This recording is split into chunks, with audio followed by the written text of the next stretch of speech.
to clarify your answer to Stephen Nelson.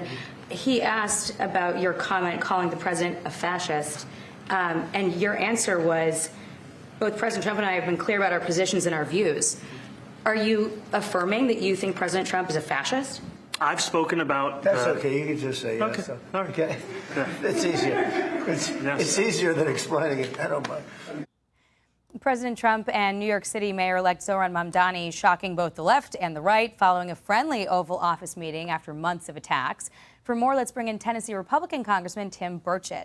Congressman, thank you very much for joining us in the Sunday briefing. Appreciate your time, sir. Thank you, ma'am.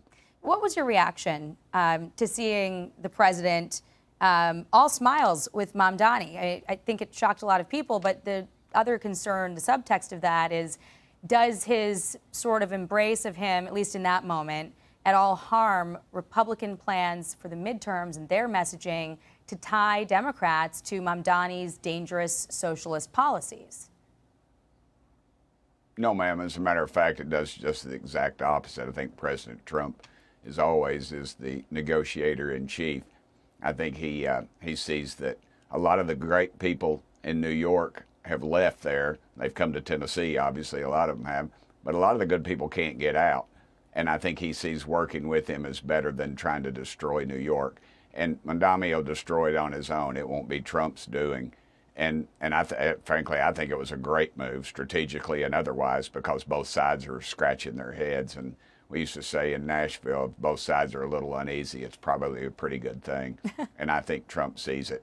New York is a center of commerce, not for this country, not for New York, but for the world.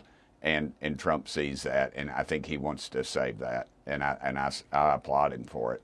There has, though, been, some scrutiny over this split screen, because while on the one hand you see the president, opening the door to Zohran Mamdani and for whatever reason having a very cordial meeting, on the other hand you see him going pretty publicly after Marjorie Taylor Greene, who for a long time has been one of his most staunch supporters. Here's what the president said. Do we have that soundbite? Are you willing to forgive Congresswoman Taylor Greene? Forgive for what? No, I just disagreed with her philosophy. She started backing perhaps the worst Republican congressman in our history, this stupid person named Massey.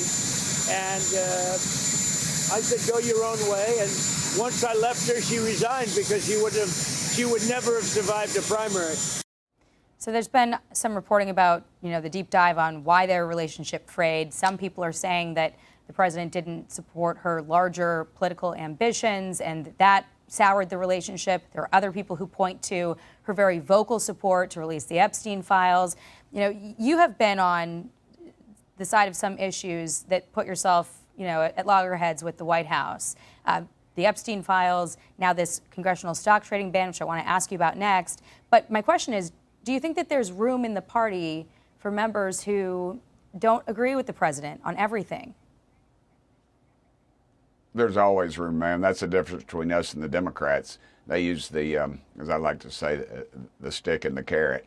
They reward you with the carrot, or they beat you over the head with the stick, and that's why they they always vote in unison, and they never would allow a bill up until they had all their people whipped into place or bought off legally, I guess, or whichever way they do it. But the Republican Party, man, that's our strength, really,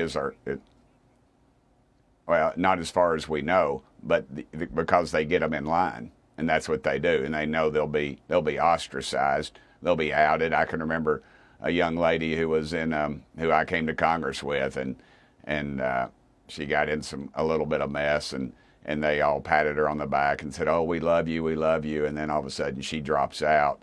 And it was pretty clear that they'd gone to her and said, get out or you're going to get destroyed. And that's the way they do it. They do it better behind closed doors, and we don't. We're vocal, and I think that's part of our strength. Mm-hmm. And, I mean, the Beatles broke up for creative differences. I'm in the South, so thank goodness Leonard Skinner never broke up for creative differences.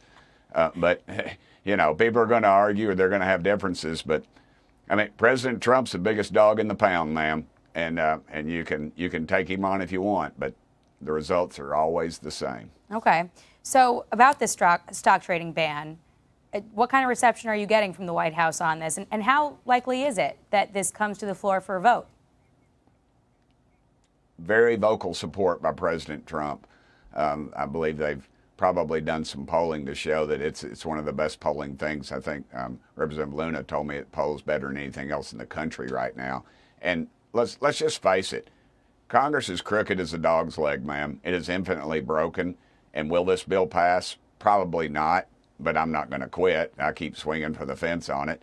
And too many people are getting rich. I mean, the average stock trader in Congress is making something like 600% return. You know, dadgum, do like I do. Get you a mutual fund with my buddy Tommy Seiler up there, and you do pretty well with it, and you can sleep at night. But the way it's both parties, it's bipartisan support. Dadgum, me and AOC are together on something. I mean, that's just hell just frozen over.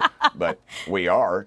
But it's bipartisan disagreement on it too, because you look at the war in Ukraine, look at our missile defense system. We gave under Biden, gave Ukraine our missile defense system. Well, guess who owns stock in a lot of those missile defense systems, ma'am? People, members of both parties, and from what I understood, some people bought it just weeks prior. Now, look, if you're making 600% on your returns, you ought to go to Wall Street and get out of Congress. Yeah, and it's something's pathetic. up if your trades are beating Warren Buffett. I make skateboards. Yes, ma'am. I make skateboards, and I gave one to Tulsi Gabbard. Now everybody all over the country wants one. I go talk to ethics about, because I'm a capitalist. I thought, dadgum, I'll sell a few skateboards. I don't sleep at night, so from midnight to 4 in the morning, I work on them. And I go to ethics, and they're like, oh, you got to do this, you got to do that. So you're telling me if I want to sell skateboards, I got to hire an attorney. But if I want to do insider stock trading, go to Congress. And that is exactly what's going on. Both parties are involved in it. We'll pass something probably pretty strong, and the Senate will pass something different, but we'll never come to an agreement. President Trump and the Treasury have both been vocal supporters of this from day one. All right. Well, we will continue to watch it. Congressman Tim Burchett, thank you very much for joining the Sunday briefing, sir. Thank you, ma'am, and a belated happy birthday to you. Thank you very much. Hey everyone, I'm Emily Campagno. Catch me and my co-hosts Harris Faulkner and Kaylee McEnany on Outnumbered every weekday at 12 p.m. Eastern, or set your DVR. Also, don't forget to subscribe to the Fox News YouTube page for daily highlights.